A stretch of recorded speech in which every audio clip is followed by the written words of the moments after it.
Hey guys, welcome back to Limitless Recovery. I am here with the most wanted RN, Amanda. We are back again. We're just, kind of talking from personal experience. So don't take any of this shit as medical advice because it is not. We're just going to kind of touch on what's going on, and kind of connect with the community a little bit more, keep building on that. Our Facebook group's growing pretty well. And with the feedback we've gotten so far, it's great. So we're just going to keep pushing it out. But this week's been a little tough on all of our ends. So we're going to kind of unpack that and going to go ahead and pass it over to Amanda and kind of explain what's been going on this week. What's been going on with you? Man, I've had a hard week, and you know it because you've been the one that has really helped me a lot. I did thankfully reach out and ask for help because that's so important when we're going through stuff. And what's been going on with me is just work issues and scheduling issues, just being overwhelmed. My life is a little bit chaotic right now. I've been having two jobs, one full time job, and then one that is PRN status as a nurse, which means that I pick up my own schedule, but that's just a lot to manage. And not just that, but the full time job is overwhelming to me. We get too many patients. I feel like I could make a mistake at any time because I'm running around like a chicken with my head cut off. I don't want to make a mistake and hurt someone. I don't want to make a mistake and lose my nursing license. And that is so much easier to do when everything's chaotic and you've got your adrenaline going, you're Right. running around, you're hearing your name called a million times, you get all discombobulated. It would be so easy to make a mistake, and we have important medications and everything like that. So that is on my mind. When I go home at the end of the day, I feel bad because I've had so many patients. I'm spread so thin that I feel like I didn't give proper care to my patients. And I like to treat every patient as well as I would treat my own mother, if she were, or I would want her treated, because everybody is somebody's mother, somebody's brother, somebody's something, and they deserve proper care. But I Right. can't be there and do everything. I'm only one person. So when I go home at the end of the day, I'm feeling awful because I didn't give mama in the room, whatever, like the good care that she deserved. I couldn't. And I also think about like ruminate on, did I make any mistakes? Like, oh gosh, I did this. I was giving out a ton of narcotics. Hopefully I didn't do, and that I honestly don't deserve that. Like, that really messes with my mental health, and so when I say I don't deserve it, it's not like I'm blaming the job at all.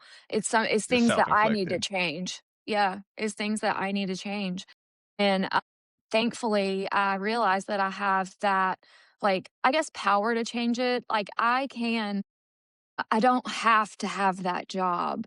I've got this other job to fall back on, and luckily, I've been able to get jobs despite being a felon.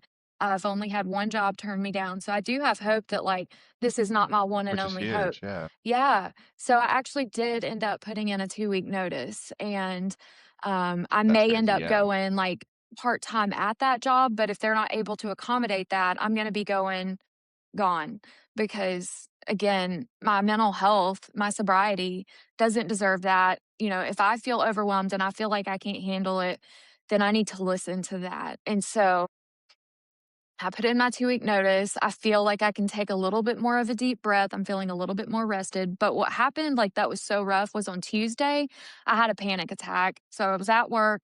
Everything was crazy. I heard my name called like a million times. Just need this patient needs this. This patient needs this. Can you do this?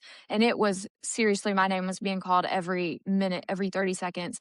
And I just started hyperventilating. It was very embarrassing because I was just like right out at the nurse's station when I started hyperventilating. I went in the bathroom, tried to like let it out, but I had to go do a few more things. And I was like literally shaking. I don't do well when I have panic attacks. I can't think straight. My body goes into like adrenaline rush. I'm sweating. Yep.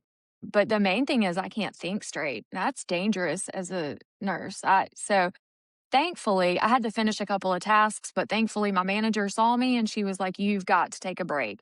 So the first thing I did was actually send you a text and just let you know, like, "Hey, I'm having a panic attack." Told my husband, told my mom. I reached out to my support system.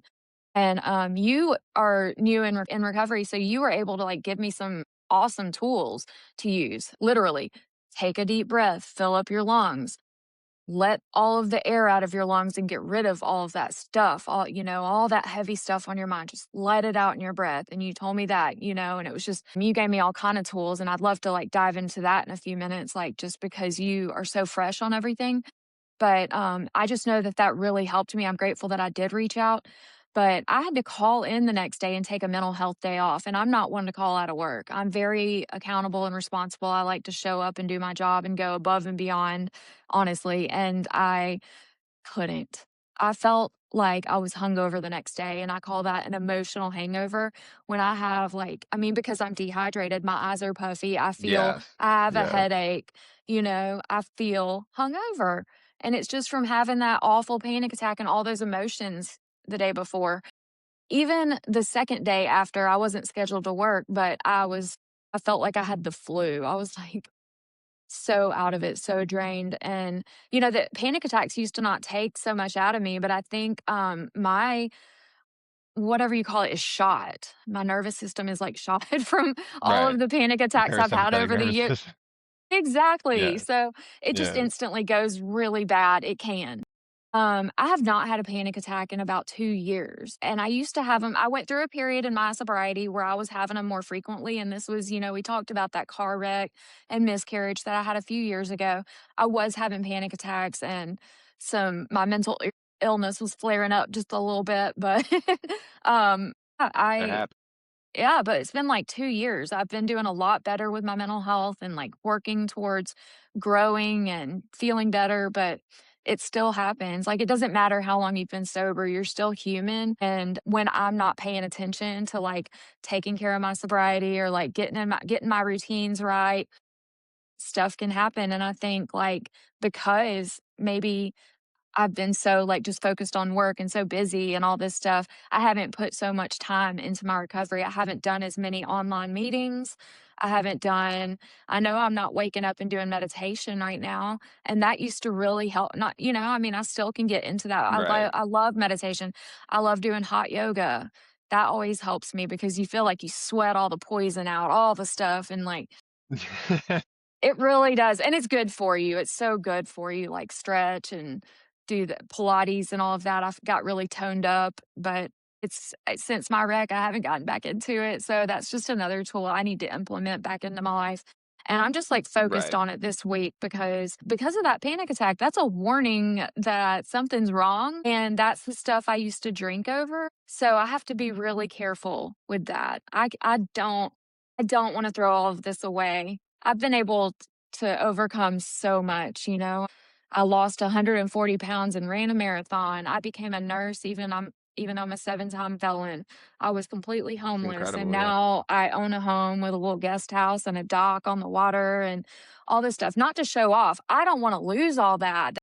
All my life is so important to me today, and if I just think that I'm gonna stay sober having panic attacks, like, no, I've got another Yeah. thing coming. I have to focus. I have to put sobriety first. I'm very thankful for you because you really did help me a lot through that panic attack. And I would love to like talk about some of the tools that you've learned. I know you went to rehab a few months ago and you're very active in the recovery community. I see you helping a ton of people and you're very relatable. So, I don't know if you'd be interested in telling us about some of the tools and just talking through some of that stuff. I can always benefit from hearing more and just hearing it over and over because I'll forget the tools very easily. Like when I was having the panic attack, I didn't even think to breathe, you know? Right. So, No. yeah, I've been there. tell I've us been about there, it. yeah, no, and it's because it's fresh for me, I'm actively trying. I think touching on, I will say this before we even delve into if you're sober all the time, these are still tools that people use, This isn't just like, "Oh, well, I can't relate," because, like, people can relate to anxiety attacks and panic attacks, and people can relate to all this stuff, and the world is a very overwhelming place right now. So like I'm not always actively doing these, but me reminding people and me just having the notebook and constantly staying aware of it is just key. The biggest one that she mentioned was like big breaths. Like we don't realize that's the biggest thing I learned in recovery and in just rehab was like big, big breath, like all the way out, exhale all the way out. Cause like, even me, I'm always kind of anxious and I always have, like, even if you've noticed the last videos, I have something to mess with in my hands. I'm anxious. It's not something that's naturally attacked, I'm just like, all right, well, I can just handle that with 4 deep breaths. Like it's not going to work. So, she's also mentioned, the sensory, what can I feel? What can I smell? What tastes right now? It's different things. Or just even taking a drink. That was another option. I said, hey, all right. So like we went through the things. I was like, all right, is your windows down?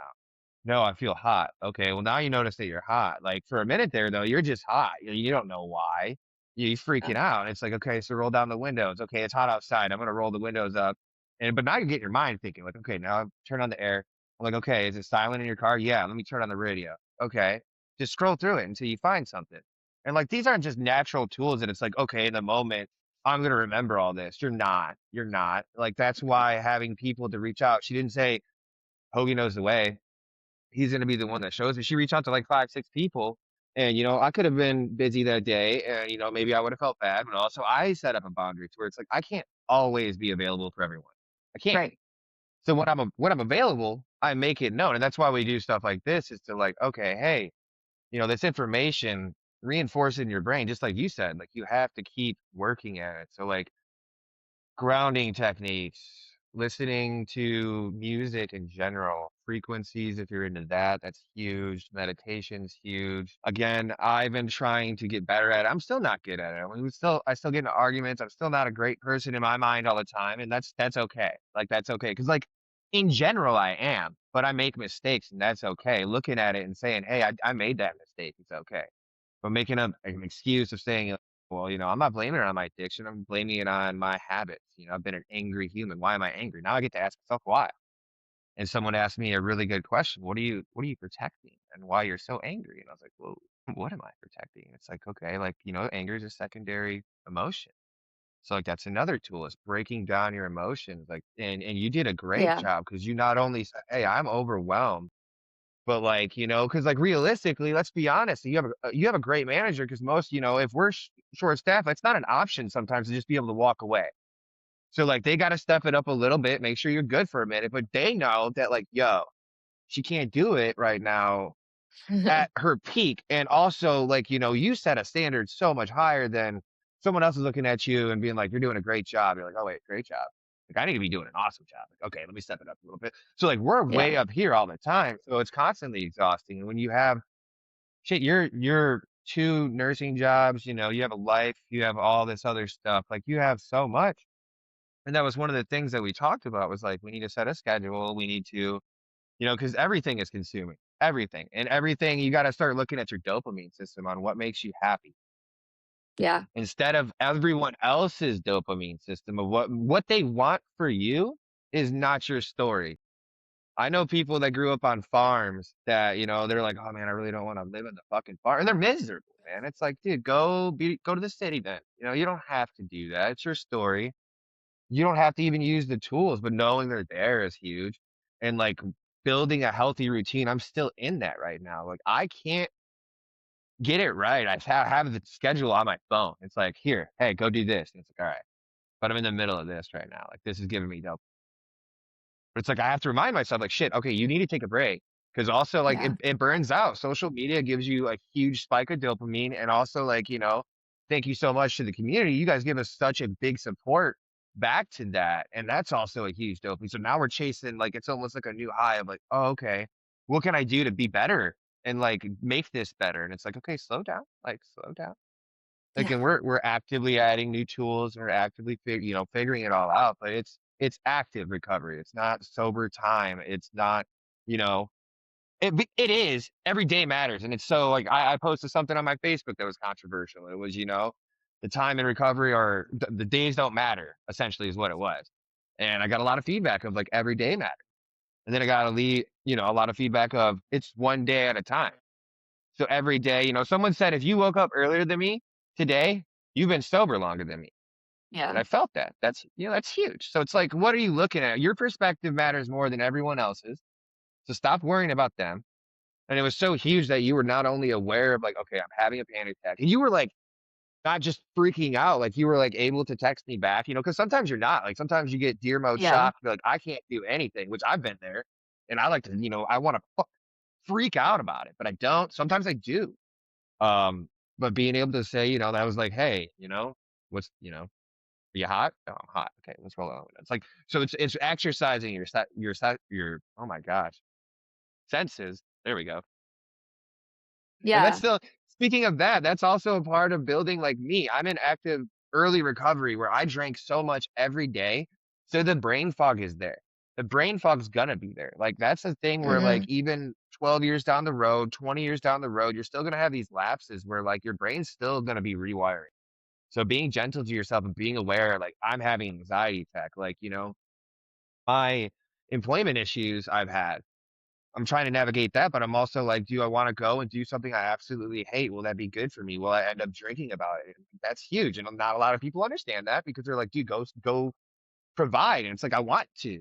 I want to. And like right now I'm blessed because I have Spark and I can go out there and I can grind 12 hours if I need to and be my own boss. And every day, like you said, it's so funny because you're like, that's someone's grandma. I always treat him like my grandma. And it's like, I'll get these orders from Spark that's like $300 worth of groceries that I had to maybe carry up 4 flights of stairs.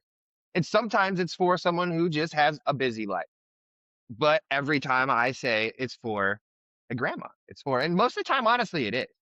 So as I'm Yeah. lugging this up all pissy and poshy, like, oh, this sucks. It's like at the same time, I feel blessed and it fills my cup. Because if I look at it from a different perspective, like yesterday, I got mad. I was like, dude, I had these giant, it was a bookshelf and it was like 60 pounds. There's two of them. And I'm like, oh my God. And they're sliding around in my back seat. Luckily, it was the first drop off, but it's like, in the moment, I'm mad. And then when I'm dropping them off, I'm like, I'm going to put them at the back or the bottom of the steps. Like, because they have like a little step that like arches over and then arches up and then it's in front of the door. And I was like, I'm going to leave them at the bottom. And I was like, I'm already here. Why not do the best job? So I put it up. Yeah. Make sure I always make sure you can open your door. That's a big thing. People, make sure you don't fucking block the door. But it's little things like that. And being of service is huge. And I kind of bust into Jackie was the one that asked us about daily routines. And she said, like, what are your daily routines to stay sober? And I have a couple. I'm still building mine, but I would like to ask you like what yours are, or maybe there's a lack of, or just in general, like maybe you can give me some ideas, or even just unwind a bit and say, hey, okay, let's look at that. Yeah. I'm glad you said, like, "Hey, let's look at that." Maybe there's a lack of, because I do feel like there is a reason I had a panic attack and I got overwhelmed. I'm not gonna blame it on just the job. I mean, that certainly has something to do with it, but, Huge, you yeah, know, but but there are tools that I can do, such as if I did my morning meditation, let's pretend like I had done that morning, woke up and done, because normally I just wake up, I pray, I ask God for me to do his will in my life, or for him to do his will in my life and me to just follow and hear and listen and do whatever I'm supposed to do. I always pray for God's will because I just say, like, God's will is so much bigger and better than my own ideas, and it has right, been. It's proven to be that way. So I do pray about specific things. I know in the big book it says, like, don't pray about specific things, pray for others. But I do pray about things, I ask for guidance and, clarity. which is And yeah, your recovery, yeah, so, exactly.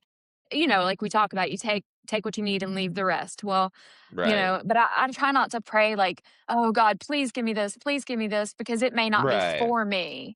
So, but yeah, typically, I usually wake up in the morning, pray like that, sit down and meditate, even for 5 minutes. Read something inspirational, maybe huge, just like think about it, or just sit there and focus on my breathing, and just feel the air go in and out of my nostrils and just think about that. Or I like to breathe in for 4 seconds, like a big deep breath, hold it in for 4 seconds, blow it right, the out box really breathing, deep for yeah, 4 seconds, hold that for 4 seconds. Yeah, I love that. And I can sit there and just do that, but just focus on my breathing and it slows my mind down a lot. It really helps my anxiety. And the thing is, I haven't been doing that lately. Not in the morning anyway. I haven't made like a concerted effort. There are a lot of time I pray throughout the day. Believe me, I breathe throughout the day. Well, obviously we breathe, but I deep breathe and focus on it. But right. It's that morning meditation that means so much to me. I feel like that has helped me a lot in my recovery. So it's something I want to implement back in. And I did this morning, and I asked God to speak through me on this podcast, and just to give me the words to say so that I can help someone. And I feel great today. I feel calm. I feel like I have energy, positivity, good vibes. Isn't that what we want? Yeah. Yes, yes, So journaling is a huge one for me because my mind races. I get a lot in my mind. I talk about going home from work and feeling like I didn't take care of people properly or did I make a mistake. I get all that out of my head and just write it all down. And it helps me just to feel like a little bit like it's taken off my mind a little. Or if I've got a lot to do, just writing a to-do list. Like it's so right. simple, but then it's out of my head. I'm not having to remember every single thing. And like having it on paper helps a lot, helps clear your mind a lot. And then you can just like mark off the little things and it makes you feel like you're accomplishing and you're doing something for yourself. Yes, So I love a to-do list. That's a tool for me.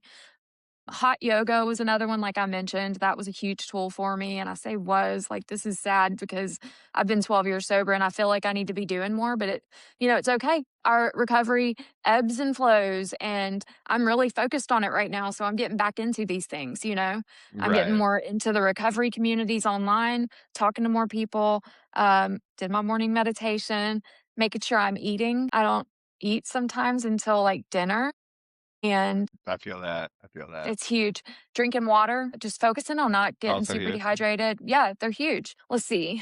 I do paint. So finding hobbies and things that do bring you dopamine, things you enjoy doing, but painting for me is very like relaxing and I can paint if I'm angry, I can paint some, rah or whatever. I can try to paint Right. something peaceful. It doesn't matter. I'm not painting to like sell, create art or anything. I just do Right. it for myself, but some of it's really turns out really good. And I'm like, oh, that's so cool. I love to create. That's really like That's fulfills huge. my cup. I love to create. I mean, the other, this isn't a tool, but something I love to do is to like go out on the boat. And we are so blessed. We have a boat and we get to go out and fish. I'm not as much into fishing. My Love husband like fishing. loves to fish, but I'm like the one on the front of the boat. He's got me like a beanbag chair I sit in and like a canopy type situation, and Lounging around. yeah, that's me, and I do fish sometimes. I like to go out night fishing. The other night, I we went like out that. and yeah, it was awesome. It was like we ordered us each a pizza, took it out on the boat, and we both fished and caught some things, and then we got surrounded by dolphins at one point, which isn't good for That's fishing, amazing. but it Yeah, was but yeah, so but cool. Yeah, it was so cool. Anyway, those are just a few of my tools that I have, and there's more, but that's what I'm like trying to implement back into my life right I'm now. sure. Yeah, so we'll see how that goes, and I'll keep talking about it on the different episodes and like letting everybody know how Yeah. it's going because I feel like I'm just ready for my sobriety to kind of level up again. It's been very stagnant for a while and I don't want to rest on my laurels because that's a dangerous, tricky area. It is. So It is. yeah. Yeah. So, like, what do you enjoy to do and like sober? What do you do for sober fun? Yeah. So and it's a struggle in the beginning. And, we kind of touched on it because everything that I like to do was kind of tied to drinking. Like, I liked playing pool. I liked going out and like talking to people, but I like to drink doing it. I'm really excited for this summer. You said fishing, and I'm so ready to go fishing. I am so ready. I like catfishing, and I'm gonna have to do something different because the reason I liked catfishing was you throw the line out there and you kind of just wait, and I would just actively drink the whole time. So I also have other options. I used to fish, while I'd wait. So now I can embrace that. I also have a cast that I'm pretty good at throwing, so I can do that. I want to go back to disc golfing. We just got a punching bag, one of the ones that have like a kickboxing thing on it. So I've been trying to get more active with that, just get back into my roots.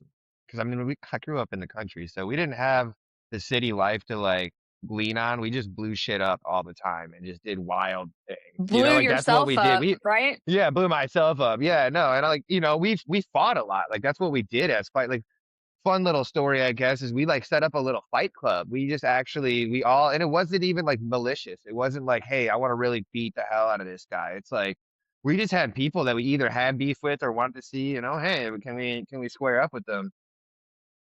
And everybody knows the first rule of Fight Club, you're not supposed to talk about it. Well, we talked about it and everyone talked about it. And the principal, this is back in like 2008 or nine, I want to say. And the principal's got my fucking phone number. Like everyone's blowing up their phone. We had like the little flip phones and like the slide kick, the kick slide or the what side kick, whatever it was. Yeah. But everyone's talking about it. So I get pulled in the office and they're like, hey man, you guys doing a fight? We leave and everyone's supposed to follow me. And we got this convoy going to the park, which, super, super coy spot. No one's going to know. And there was like, we live in a town of like 500 people and there's like, Jesus, state troopers, the sheriff, all two of our cars, like our state car, our police cars there. And so, but I mean, that's what we did for fun, and like we got some fights off when no one went to jail, no one went to the hospital. And that's a part of my history is like, so I do need to have that outlet of like, I just grew up doing that. So now we have that. And touching on like the daily tools, like I have the recovery groups that I go to. And like I've lacked out in it the last couple of weeks, but I've had a lot going on. I'm trying to build the schedule to where my You've had a life lot isn't going on. chaotic. Yeah, and it's like and it's also like I'm so glad that you were aware of what was going on in your life too, because it's like I could personally not right now juggle that many things. Like I just couldn't do it. But, a lot of people would try. And then they're gonna be like, I don't know why the hell I'm relapsing, or I don't know why I'm having anxiety attacks, or I don't know why I'm so miserable. And it's like, dude, I want to find a balance of happiness, work grind, and all and I can build that. It's not like I'm gonna wake up and want to work 12 hours a day every day. That's fine. But one day I'm gonna want to work 12 hours, which is huge, because that means that day that I don't really want to work, maybe I only gotta work 4 now. So it's riding my highs and lows, but not keeping my lows like keeping me down, because they Yeah. will like so bad. And I run into it with everyone I know. And that's why we leaned on any type of addiction, even social media. I'm trying to watch that because like I want to grow that, I want to do that. And it's so exciting. Yeah. Like you're a creator. I like creating. I like music. We got a keyboard now. I like to play the keyboard. I'm gonna start doing that more. Like my dad Oh, actually let that's me cool. borrow it, which I'm yeah, so and it's one of those things like I forget these things because back in high school I was like first chair and I played trumpet. I was really good at it. I was really passionate about it and I forgot. But I'm also like we already talked about it. You're like, "Oh, you're not," I was like, "Oh, I'm not creative." And you're like, "Look at you. You are." And I was like, Yeah, "Oh, maybe you I'm are. just a different." Yeah, I'm a different type. I always think like, "Well, I'm drawing. Like I don't draw good. I'm not an artist." And it's like, "Well, I could be a different type of artist," which is fine. Yeah. So find your niches. And that's another thing, a big tool in that peer support is like build on your strengths. And the biggest thing a lot of people tell me is like, dude, I don't have any strengths. It's like, brother, like look at yourself, look at me, look at you. And it's like you personally, like we've known each other for a very short time, but I could say like your strengths are like you're very empathetic. You have an awareness that is huge. And like that's something that people don't see all the time. And that's people that, I've seen people in HR that don't have empathy.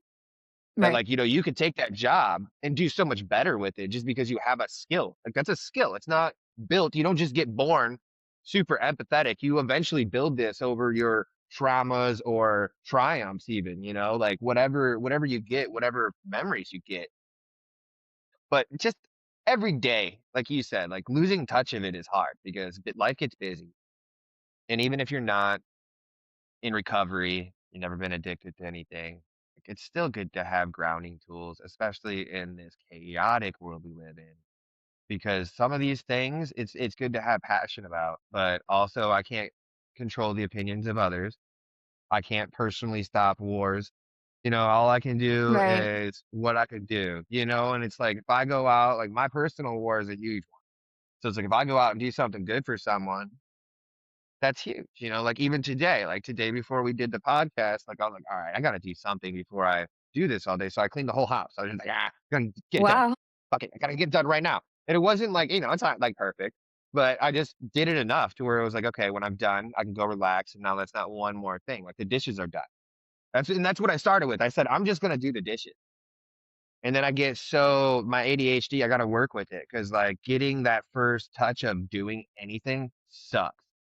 But once I start doing it, I'm like, well, I'm already here. Might as well sweep. Well, if I'm gonna sweep, I might as well mop. Like, what's the point of that? All Yeah. right, well, now I'm like spiraling out of control, so then I gotta check myself. But the biggest thing of all the tools for me was community, and that's what we've been building. That's what Mhm. keeps me grounded.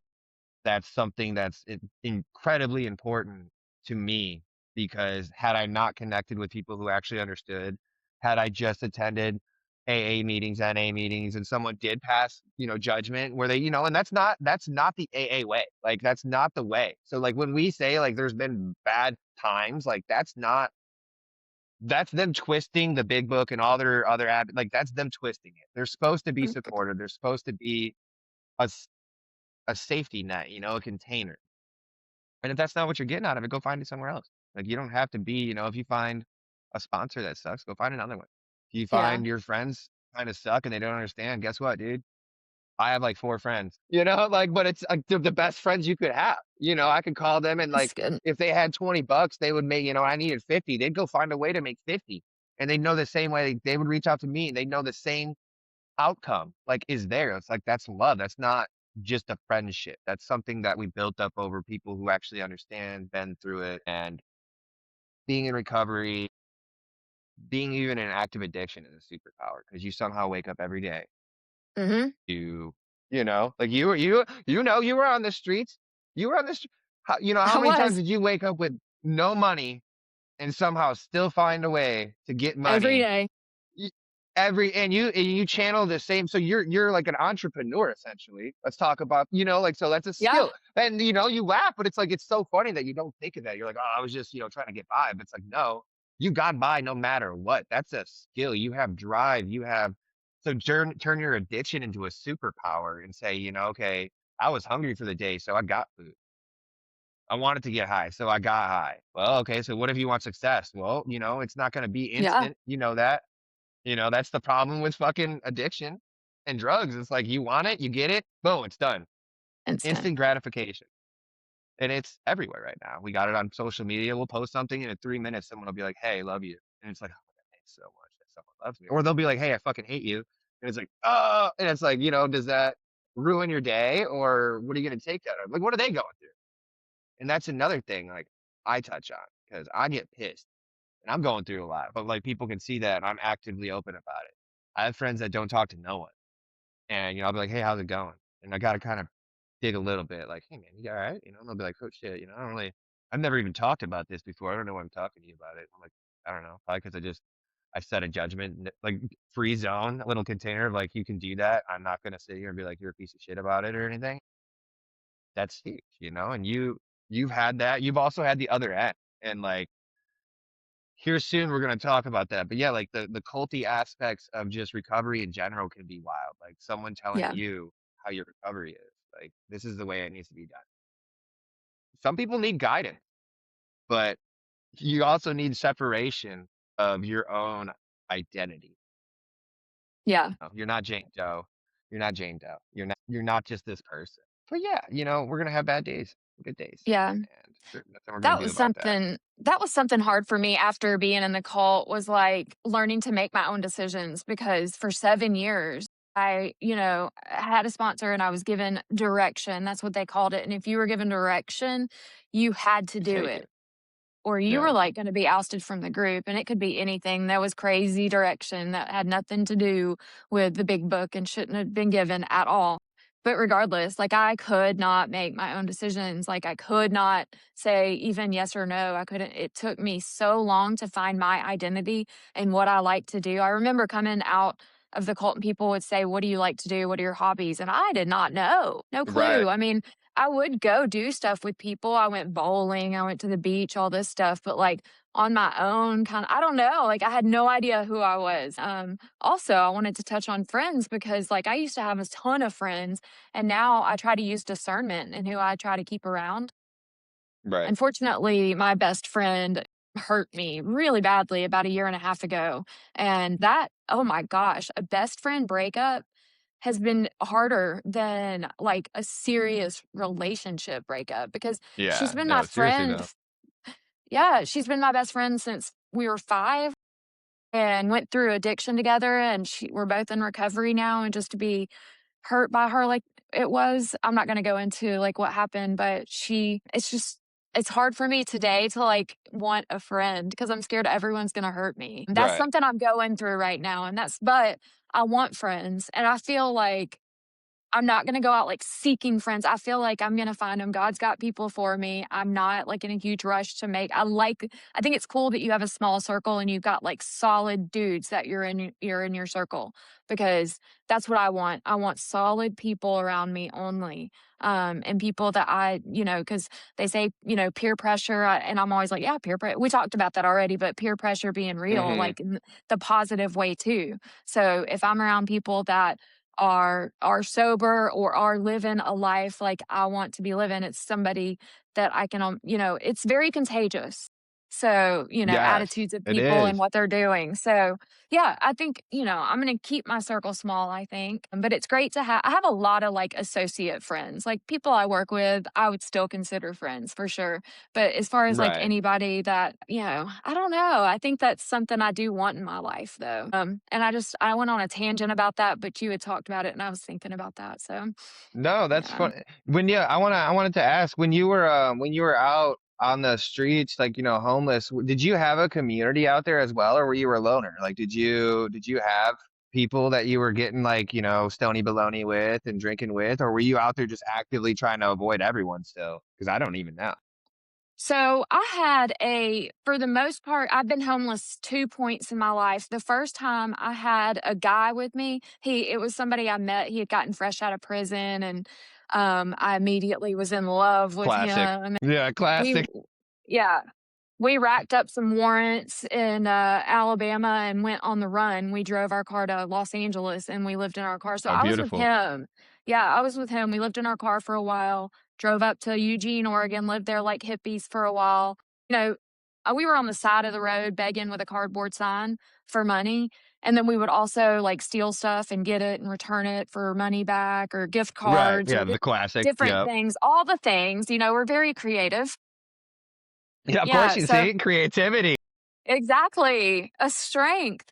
But yeah, so, that's what I was doing was, like, I was with this guy, but our car got towed when I went to jail, and so that was why we were, like, officially homeless, sleeping on church steps, Right.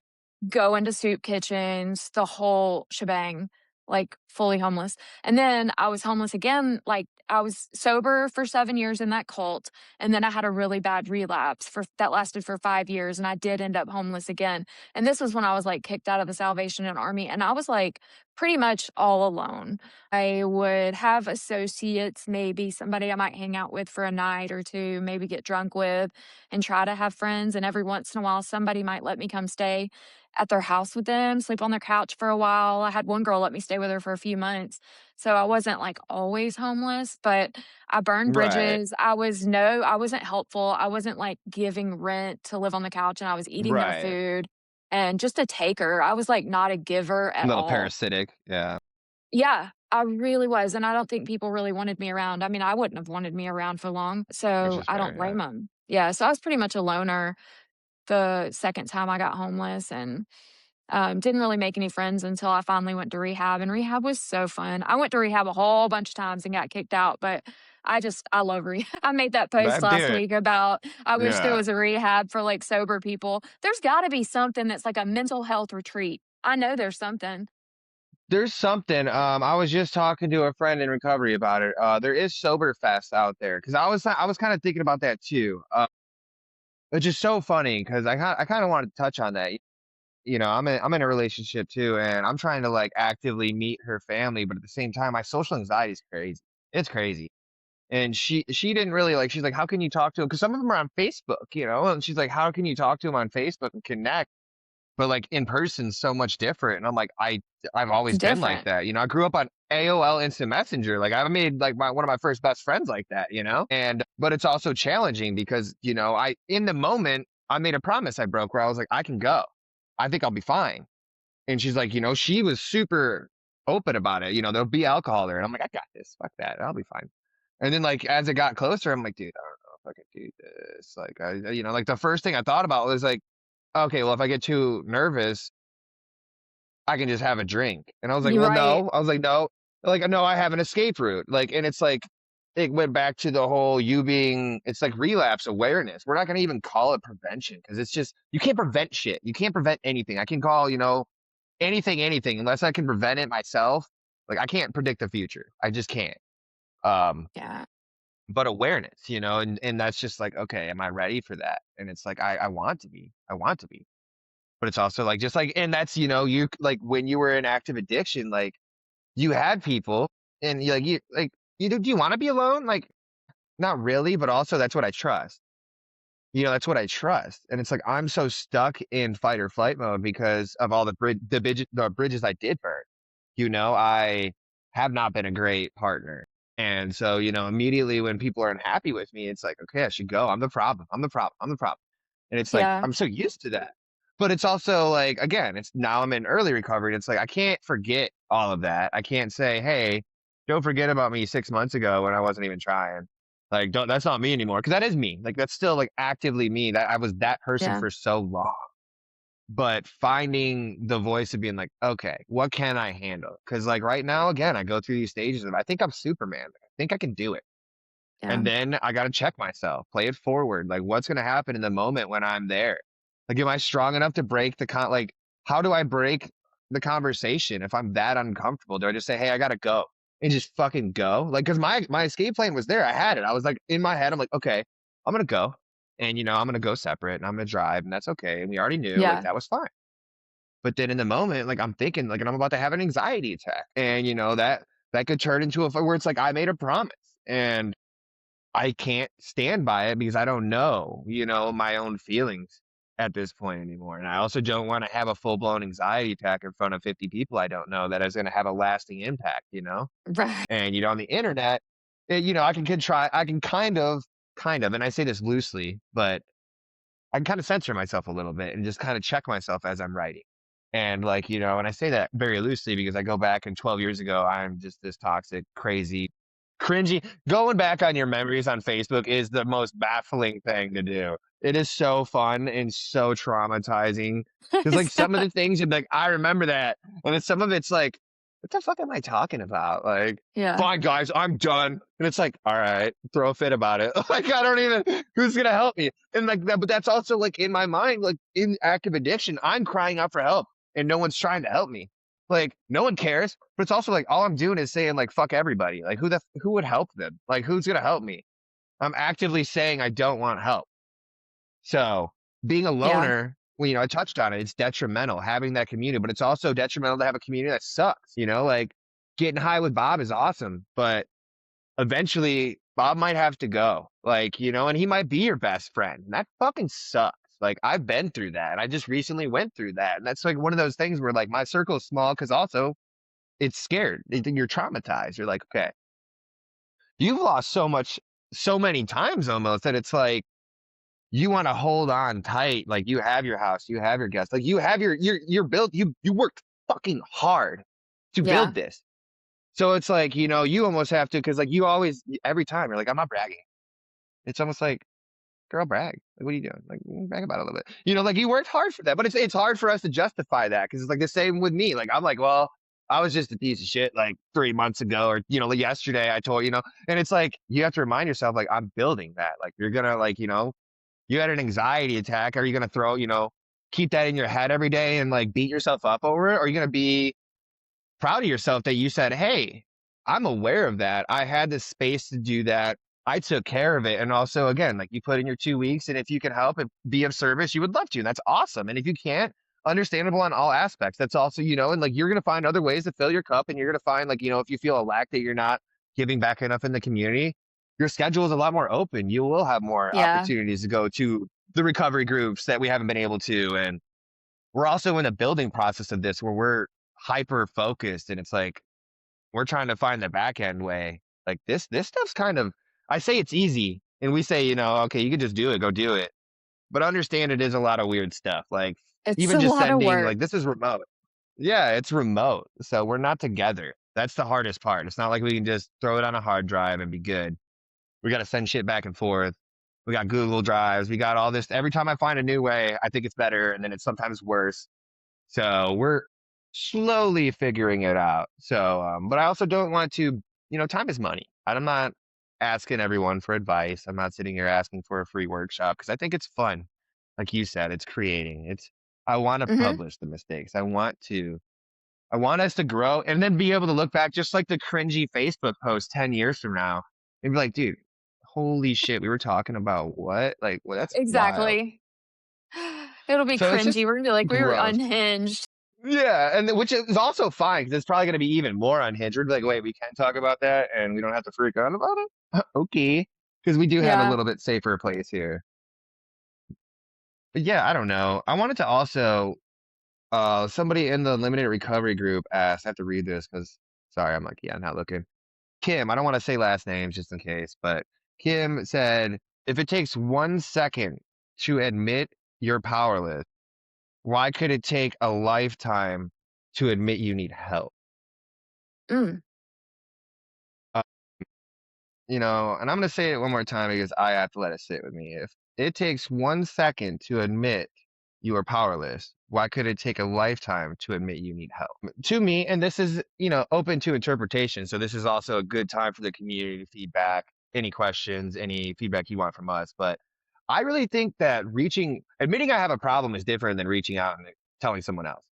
Like, touching on AA and most, I say this loosely, but most recovery groups, a part of these steps is admitting to someone else you're wrong, which is right. hella uncomfortable, right? Like it's like I don't want to go, and that doesn't mean like let me call my ex from 5 years ago and say, hey, I know you didn't know, but I cheated on you, and just fucking ruin their day. Like don't No, do that. That's crazy. no. Yeah, don't do that. Don't do Don't do that. that. But reaching out, like having someone to be like, hey man, I fucked up, and someone saying like, yo, that's like it's almost like the more baffled they are that you did that, it's a good thing because that's not who they seen. But that did happen. So that shows you the growth right there. But you could sit there actively even, and I'm not trying to attack anyone, but you could sit here and have a couple glasses of wine every night, you know, and not think you have a problem. And you might not, but you might not also think of the little girl or the little boy or the little kid you might be around or the spouse or someone else that wants your time that now Yeah. that's your time, Like so, and they are now valuing it in their minds. You value the alcohol. And then maybe you're just tying it like this is just my relaxed time, but the alcohol is tied to it. Or like weed's tied to it. Or whatever the case may be. So again, it's being aware of what you're doing is so massive. But again, reaching out. Because I've also had people reach out to me and say, hey, I think I have a problem. I drink a 6 pack a week. And I was like, okay. He's like, "Yeah." Yeah. He's like, "I have like a beer a night here and there, and then sometimes I have 3. Is that a problem?" And I'm like, "Okay, do you think it's a problem?" And he's like, "I don't know. Someone told me it's a problem."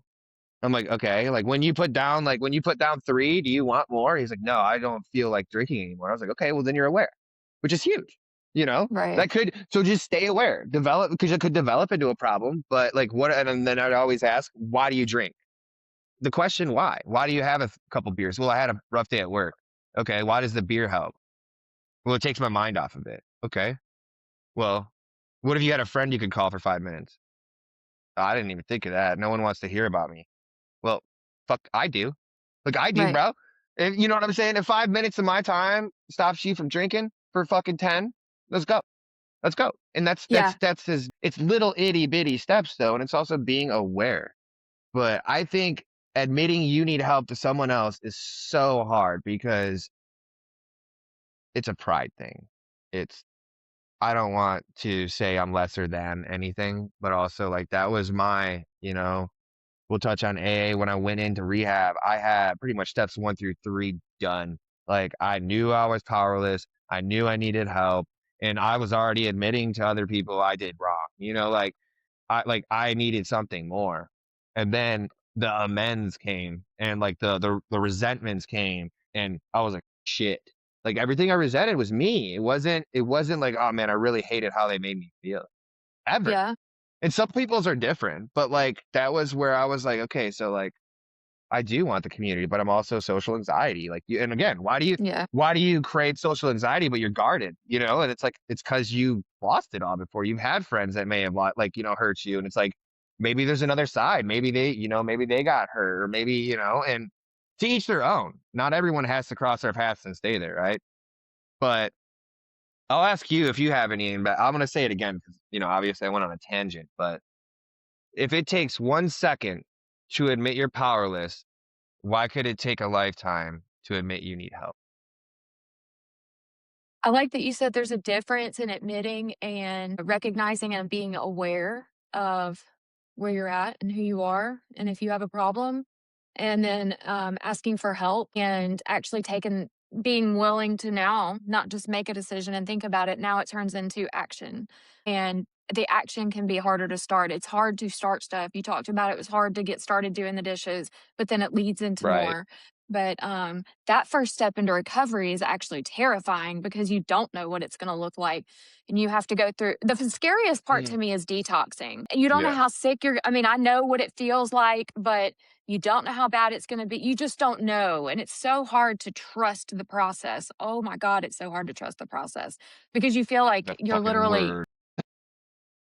I know, that's, like, the one that gets you. I know. It's just something I've, like now I love that saying, and I try to trust the process, but when I was going I Right. just remember going into rehab, like, I don't know what to expect at all. My alcohol and my drugs are my, like, best friend and my safety net and everything I need when I'm in active addiction, and all of a sudden, you're gonna take that away from me. How am I gonna cope? I'm gonna feel empty. It's terrifying. So, that's why I think, like, it's easier just to, like, you start to know that you have a problem because you literally start to make all these decisions, start hating yourself and regretting stuff and Right. all that, Right. so you know you've got a problem, but yeah, when you actually admit it to somebody out loud, now you're accountable to somebody else. They may help wanna help you and, like, that's scary. I don't know. That was my thoughts on it, is just it changes from thinking to action, and action is hard to Yes. start, but it snowballs, and I Yeah. hope that gives somebody hope. If you're thinking about getting sober and you gotta get through this detox and get through everything, like, and you start taking the action, it's gonna snowball. Your life will, like, get better and better and better. You're gonna, like, develop tools, coping mechanisms, and not feel so uncomfortable in your own skin. The social anxiety gets better because I was super shy, Hoagie. I was like really nervous to hang out with people and talk to people and share in meetings and all of that. And now I'm still a little nervous, but I just do it. And I'm nervous talking on this Yeah. podcast a I've little bit, but I yeah, just do it. And that's okay. You just take the action anyway. And that's how you build on your strengths, and eventually you're going to have less social anxiety. You just have to do it, and have your little coping mechanism. I love that you've got your little fidget thing. You just I have to know. It's figure out, kinda and, some people smoke cigarettes or vape or whatever, and Yep. that's okay. It's a Yep. little coping. Yeah, I feel like that is fine if you're not doing drugs and alcohol at first. Obviously, as a nurse, I don't think it's like the healthiest thing, but Right. better than drugs and alcohol, and it might be your little coping mechanism for now, so, have your little vape if you want it. I'm not again That's fact. Hey, so let because me it's ask you something. uncomfortable. Yeah, Yeah, no, it is. Let me ask you something. Would you consider yourself like, and I'm talking right now, we don't have to ruminate or anything, but would you consider yourself like not a control freak, but like or even most of your life, would you consider yourself like you want to be in control? perfectionist, always. Yes. Okay, Yeah, so even I want to because it's so funny to me because I am too. So like when you were actively drinking and doing drugs and doing all this stuff, like obviously you're still striving for that. So how like I don't know, like that energy you just shifted essentially, you know? yeah, that was hard going through active addiction and, like, wanting to be a perfectionist and have my life right, knowing that I Right. had the like, I had a good childhood, I had all of the tools or whatever that I needed to be successful.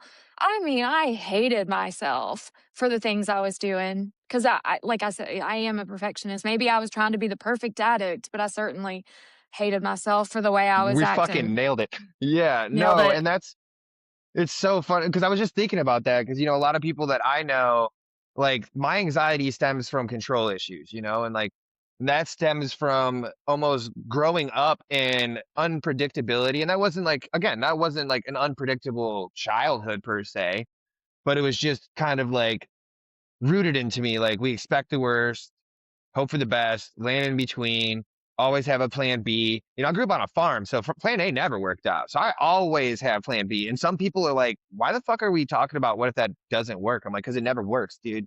It never works, bro. Like it never works. I was like, we need to figure a second thing out. So like I don't have to freak out in my head. And as Yeah. soon as we're doing plan B, I can start C, D, E, because I'm a great problem solver. But I'm also a control freak. Like when it comes to like, and I say that loosely, but like I really am. And I was out of control when I was drinking. Like I was out of fucking control and I Yeah. still lose control. Like I still lose control of my temper and I still yell and I still get so fucking like, just angry. But then I gotta breathe and I gotta Yeah. remember like, okay, my tools. Like I gotta remember all these things. And it's just touching on I just wanted to know, the control thing. Cause it kind of got brought up where I was just thinking about it, like, are we all like that? Because I know some people that I do know in active addiction and recovery now, and just regular people, we call them normies, you normal people. Fuck you. No, I'm just kidding. You guys are great. It's just, I don't know. It's like, even as a normal person, like I've seen it where like anxiety stems from control. And then also, I'm trying to advocate for myself. Like, I can control today. Yeah. I control, and then we break that down because I can't control the whole day. Like, today, I woke up at 3 a.m. and I was a little bit annoyed just because we lost an hour, guys. It's daylight savings time. Yeah. So we lost an hour, but I was like, I woke up and I said, I'm gonna have a good day today. And I went back to bed, right back to sleep. And I woke back up at like 7 or so and I got the house clean. Me and Anna got everything kind of situated. And I was kind of harsh with that. I like wanted to make sure. And I realized like that's where I'm reflecting is I realized that I was kind of being a control freak. She's like, why are you trying to rush me if you don't need to be in here by 12? And like, let's be real, like you're also a female. Like I know in my mind, you said let's be ready by 11. I'm already telling myself one, like giving myself that grace of like, like, hey, let's just be realistic here. But that's okay because then I'm not pressured. I'm not over here like, fuck, we need to go, we need to go, we need to go. That alleviates me, and that's my system. But then I passed it on to her. Was like, well, I need to get ready. She's like, well, you said 12. I'm like, well, what the fuck am I doing then? Like, what? So she made a valid point. So it's like again, I gotta keep reflecting on myself and keep checking myself every day because if I don't, I'm just gonna end up an angry sober person that, instead of being, Yeah. the guy that I like, which is a little bit calm. Like I'm high energy. I'm always gonna be that way. There's a calm side of me. There's a high energy side, but there's also an angry, like just like that energy I don't know how to siphon. So working through that constantly through these podcasts and through the feedback and through everything else is gonna help a ton, which just in general, the communities out there give me so much knowledge. Like we just, when do we start you started the Limitless Recovery Group when? Like a week Was it ago. like 3 days? Yeah, it's got like, I think Maybe it's got less like than that. Yeah. 500, yeah, it's got like almost 500 people in it now. So, That is and it's awesome. active. Yeah, and it's active. And people, I just wrote a little post on there just to make sure no one gets flagged on it. But we're not gatekeeping on it. You can talk about pretty much anything. We just want you safe. We just don't want you to go out there and actively if you need an issue to be solved in that exact moment, there's other resources that we posted on there that you can use. Put it as a place for feedback. If you have podcasts, if you have merchandise, if you have everything. Like we love that. You just don't want to post it on the Facebook post. It's weird. They will flag it and you'll get Yeah. buried essentially. So we don't want that. I don't want that. Yeah, we don't want that. I think that's Yeah. about all we had for this one. Did you have anything else you wanted to touch on? No, this has been a good one, I think. Okay, perfect. Okay. All right. Well, we'll end it here. We'll just, we want to thank everyone again for listening. This is huge to us. We're getting pumped. The first little stream had 50 views or 50 whatever. We don't even know what we're doing. Honestly, we're learning the whole time. So we have no Exactly. clue. If you have great feedback, bad feedback, we love it. If you have questions that you want answered or unanswered because we may not have them, feed them our way. Do the comments, click the things, do all the things. It's really helpful for us and it gives us an incredible dopamine boost that, a little selfish, but I love that. I like to be saying, I like that feeling and we do want to be of service. So we're trying to monitor everything and make sure that also we can be available, but it's getting to the point. It is a lot of people. So we want to be able to address all the questions that people constantly have and this opens up a great space for that. So It does. again, this is Limitless Recovery with Hoagie and the notorious. Nope. See, I did it again. We've been talking about that. It's the most wanted RN, but since like day one, I wanted to say the most notorious, and then ever since then, I think we're gonna end up making a little clip art of that because it's gonna keep fucking happening. I cannot stop. But anyways, Limitless Recovery, Hoagie, most wanted RN, Amanda. Yep. Thanks for tuning in. Appreciate y'all. Click all the things, like all the stuff, or unlike it. That's super cool too. But love you guys. Have a good Love you night. guys. Yep.